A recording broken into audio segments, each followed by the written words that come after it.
Hello, Albine. I'm Baron von Dogface.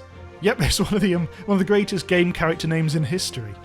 Yep, today we're playing Monsters and Monocles by Retro Dreamer. It's a top-down pixel art shooter with a T fixation. Take that, T! Yes. So this is my playtest video, so I'll boil down an hour of gameplay into around 10 minutes, with some bits of review thrown in. A release date should be about the 16th of August on Steam, and which, as Mrs. Doyle would say, is terrific! So you start in an airship, and you get to choose one of 3 zones. There we go.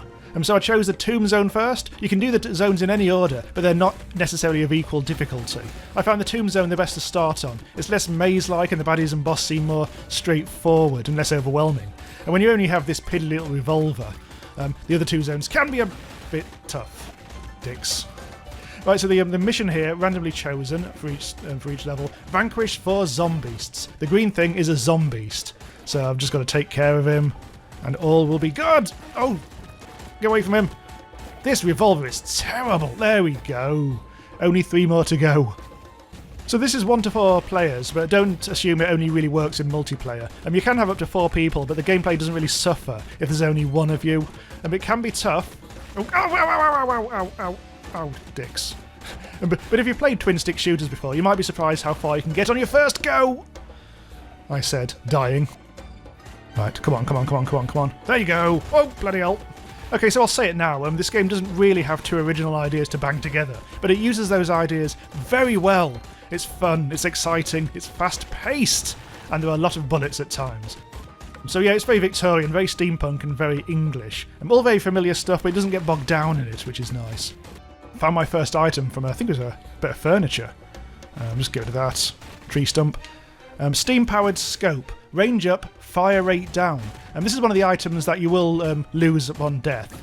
But if you manage to find some relics, which drop from various places, that actually carries over into forthcoming games, which is rather good. I've currently got 3 relics from previous games. It's like a loadout that you can choose on the airship.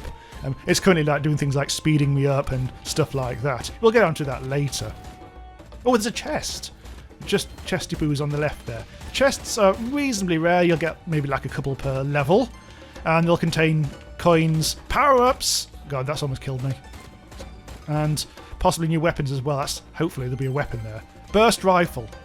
Right, so now I can swap between burst rifle and the piddly revolver. Those cups of tea. There we go. That's health. That is very essential for what. I'm no longer on like bloody 1 health or whatever.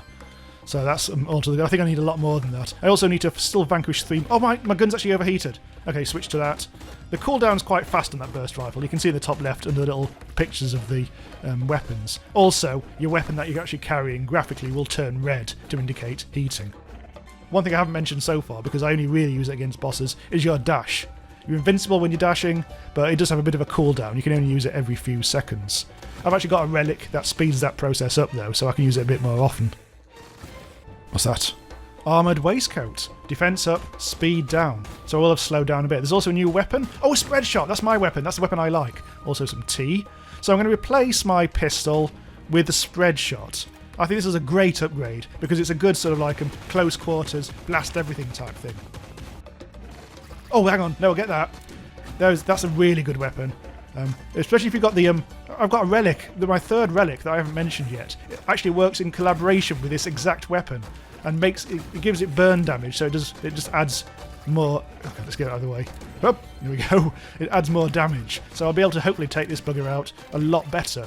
There we go. So I'd actually say early game and also mid game, stake launcher and the scattergun, whatever the hell it's called, brilliant combination. And working out these loadouts is one of the challenges of the game. Something else there, there's a scone launcher. Yeah, they're also novelty weapons. Most of them are a bit pump. Look. Might be okay, you might find a use for that.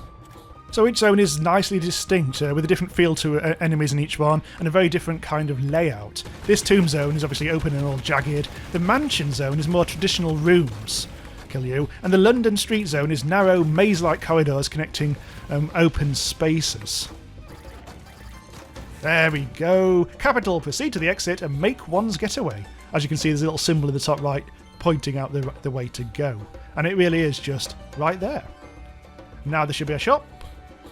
which is all rather nice. Occasionally, if you're lucky, you'll find free chests in here, but for the most part, it's about buying whatever you see on these pedestals. Oh, I haven't got that much money. I've got 1375. I can get some health, but I don't actually need it. There's a relic there, which will just speed me up. I think I've already got that. But sod it, we don't need anything. So I don't know if this is a bug. This is an early version of the early access thing, so things might change. But this is one of the rare times where for some reason it doesn't give me an objective. I just have to get to the exit, which means I can just literally just run through the level and that's it. There we go.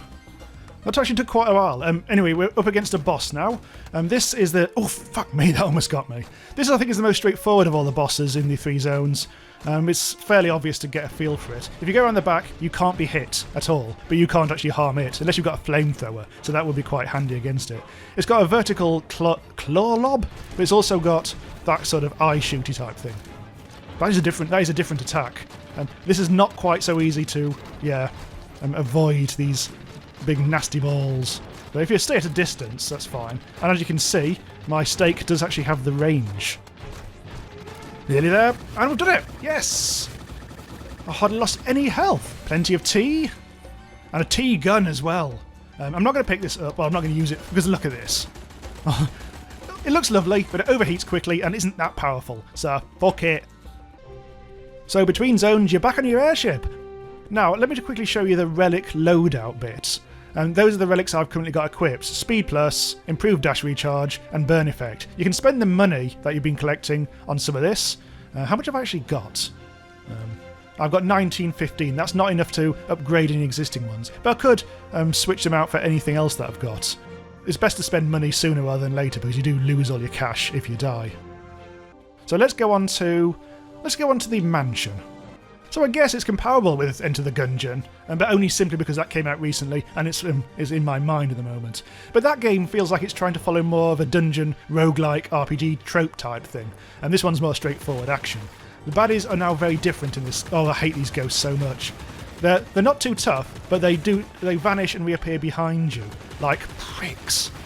They're horrible. In conjunction with other baddies, they become really tough. On their own, not so much. But that's the good strats of the game, which is I really quite like all that sort of stuff. I mean, generally, everything is... Oh, fuck. There's some coming from behind. I mean, generally, everything feels solidly designed. There are a couple of exceptions, like the camera can be a bit obnoxious. Sometimes it puts you right at the very edge of the screen because you're firing in the opposite direction. And suddenly, some baddies might appear behind you and you don't get really good warning of it.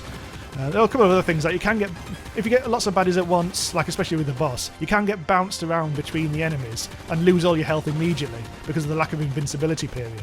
I don't know if that's going to change or not, but at the moment it's quite annoying at times to suddenly die without expecting it. Right, yeah, because it's getting a bit more fast paced now, and my gun is overheating more often. And there's a slime gun! It's piss. This actually not too bad, but I don't recommend it. The whole overheating thing, at first it does appear to be sort of like spiteful design, but I've learned to love it.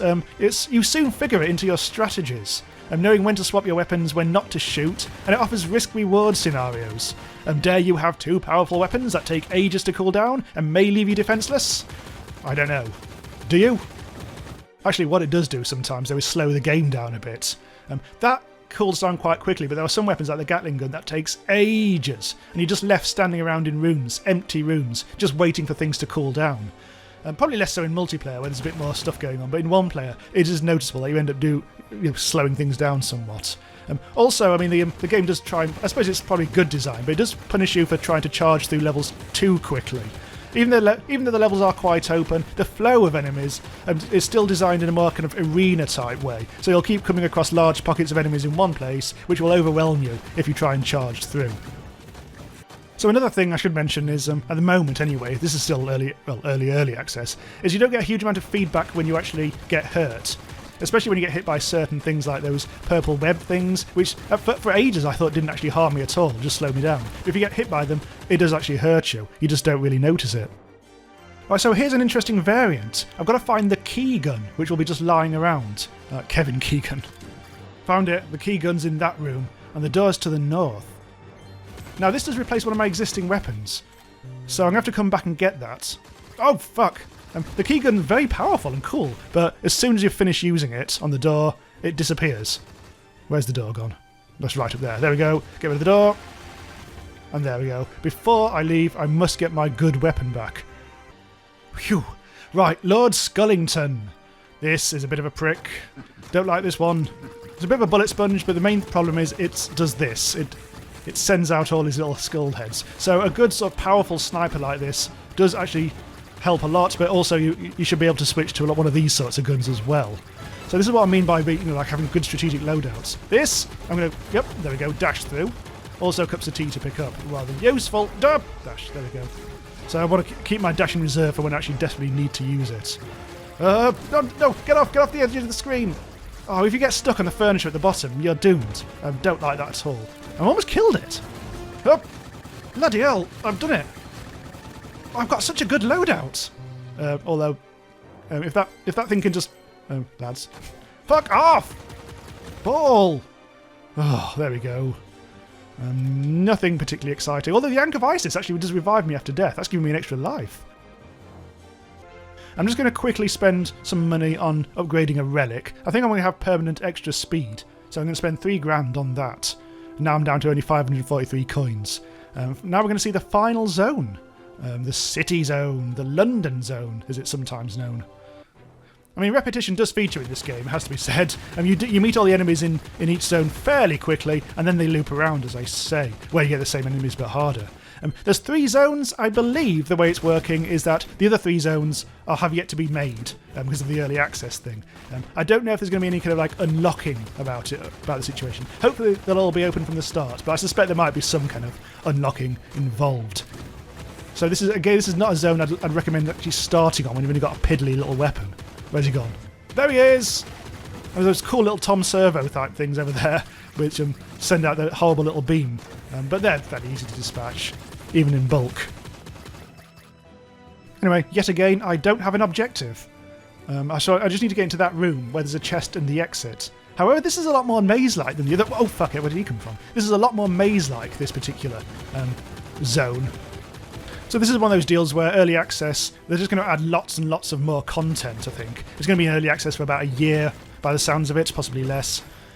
So, I mean, at the moment, yeah, it feels like I've already seen most of the relics and the power-ups. I'd like to see a lot more. Rarer ones, Isaac style. Even though I have seen pretty much everything, I think, so far, still hasn't got old yet, which is good to see. I think it helps that it's welcoming and fast-paced enough so that when you do die, it doesn't feel like a chore to start from square one. Fuck! I think I've made a massive mistake here. I thought that was going to be the exit. Fuck! The Ankh has revived me. In all that chaos, I didn't notice it, but yeah, that Ankh has revived. I'm doing exactly what you shouldn't do. I think I might be safe. That was such a stupid thing for me to do. Right, okay, so we'll finish with the boss, Dusty Backins. Possibly the hardest one. Just split him into several baddies at some point, and his health seems to be harder to get down than some of the others. Pricks. Anyway, this is a game I will actually carry on playing after the review quite a while, I think. So this can be the sort of boss where you just get absolute mountain of shit on the screen all at once, and that can be your downfall. But yeah, if you've got a good scattery sort of gun, you should be able to keep on top of it. I have every confidence in you. Right, you fuck. Right, you moody little fuck. Take this! Come on, where are you?